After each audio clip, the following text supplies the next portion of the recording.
সকাল থেকে বাইরে ঝিরিঝিরি বৃষ্টি হচ্ছে।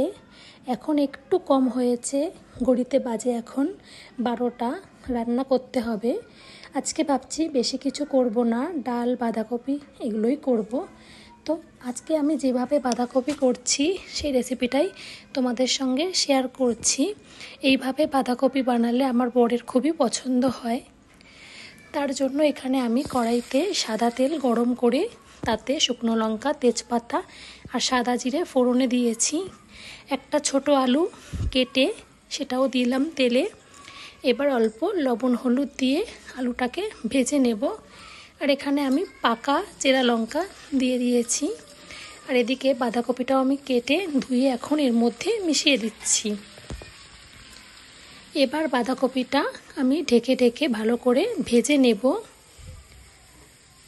বাঁধাকপিটা ভালো করে একটু ভেজে নরম হয়ে গেলে এখন আমি একটা মিশ্রণ বানাচ্ছি।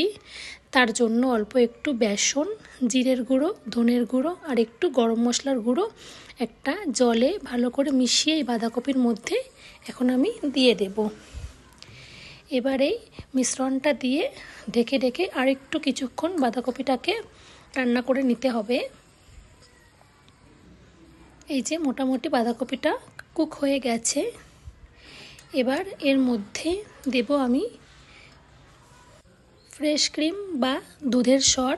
এখানে আমি 1.5-2 চামচ এই দুধের সরটা দিয়েছি। এটা দেওয়াতে এটা খেতে অনেকটা টেস্টি লাগে। আর এখানে বানাচ্ছি একটু আলুর চপ। এই যে এখানে বেসনটা আমি গুলে নিলাম, গরম গরম চপগুলো ভেজে নিয়েছি। এখন খেতে বসবো। তো প্রথমে নিলাম গরম গরম 1 বাটি ভাত, আর সঙ্গে যে বাঁধাকপিটা বানিয়েছিলাম সেটাও নিয়ে নিয়েছি। আর এখানে আমি আজকে মুগ ডাল করেছিলাম, আর রয়েছে আলুর চপ, আর সঙ্গে রয়েছে রুটি। এটাই ছিল আজকের আমাদের সিম্পল লাঞ্চ। ভিডিওটা কেমন লাগলো অবশ্যই জানিও। ততক্ষণ বাই বাই।